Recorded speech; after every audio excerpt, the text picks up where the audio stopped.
locales yi mu génn ci ab recours boo xam daf ko envoyé le conseil constitutionnel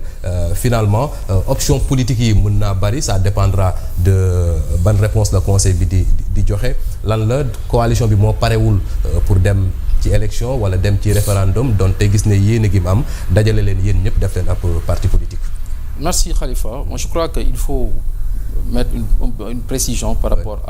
au recours donc devant le conseil constitutionnel, c'est important. C'est-à-dire wax ni référendum nga jëm ak jël recours bi yóbbu ko conseil constitutionnel ça n'a rien à voir, ça n'a absolument rien à voir. li ñu mës a xam Sénégal mooy depuis la constitution du 22 janvier 2001 ba suñu toon yàlla tey nga boole ci vraiment le référendum de 2016 à chaque instant président balaa moo dem référendum dafay saisir le conseil constitutionnel. La dernière en date mooy bi am en 2016 bi muy laaj le conseil ndax mën na jëlee mandat de 7 à 5 ans donc ça n'a rien à voir. li ñu laaj conseil constitutionnel c'est par rapport à la procédure qui a été engagée par les députés de l'Assemblée nationale qui est en toute violation de la constitution et du règlement intérieur. Donc je crois que débat bi foofu la ñu koy poser et li leer ba leer mooy dans le règlement intérieur de l'Assemblée nationale dafa am benn article buy wax ni su dafa am ay amendements yoo xam ne dafay am incidence sur le plan économique soit muy revoir à la hausse les dépenses wala muy wàññi donc recettes yi députés yi dañoo war a firndeel en tout cas indi ay propositions yoo xam ne dañuy montrer yan yoon la ñu war a jaar ba mën a compléter loolu ba nga xam ne charge état bi di ko mën a jël. Donc cette situation-là n'a pas été respectée par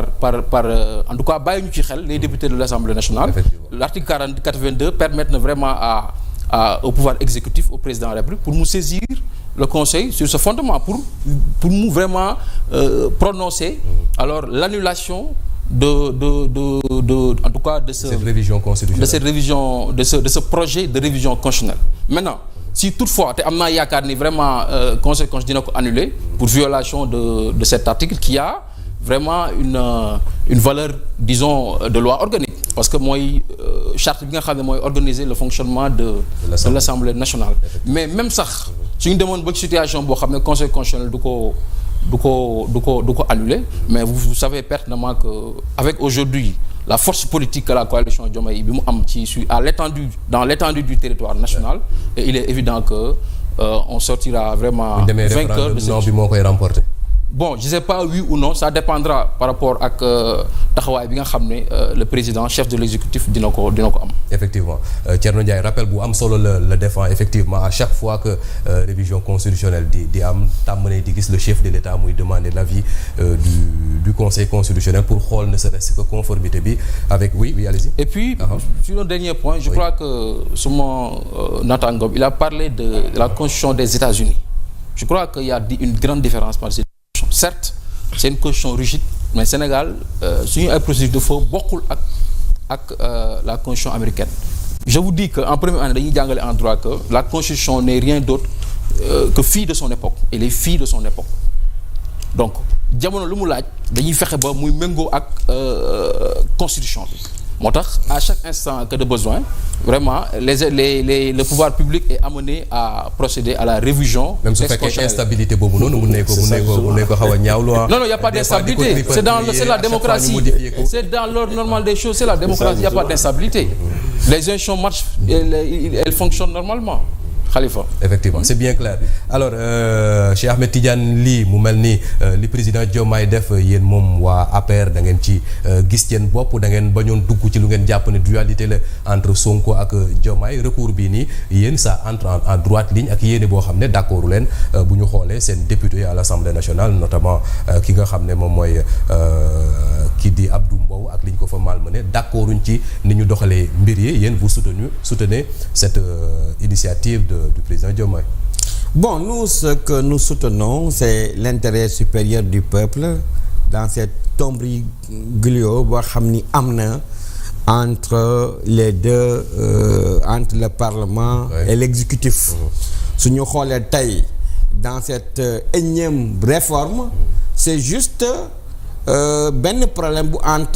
am entre véritablement deux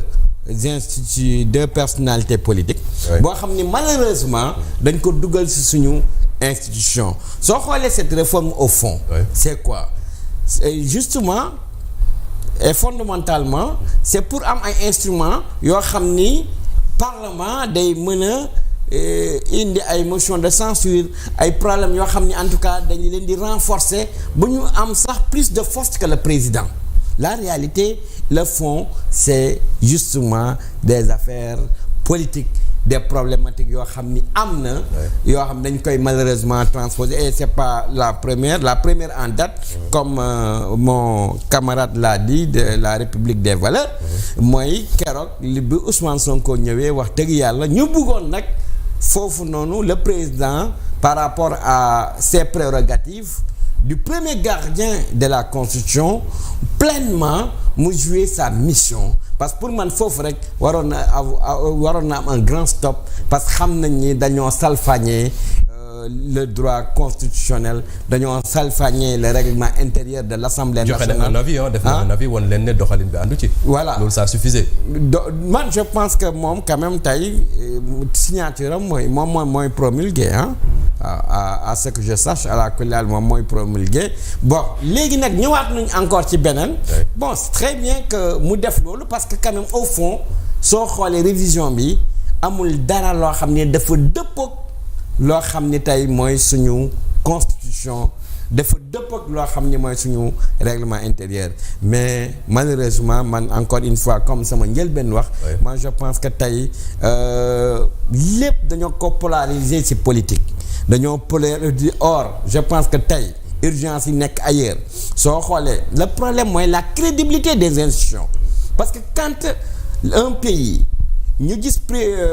président assemblée nationale demee nii président wax nii mais lan mooy problème de crédibilité institutionnelle day ñëw ban bailleur bu sérieux mooy ñëw di investir ci dëkk boobu man je pense que tey problématique boo xam ni am nañ ko ba suñ notation wàcc ba tey la crise économique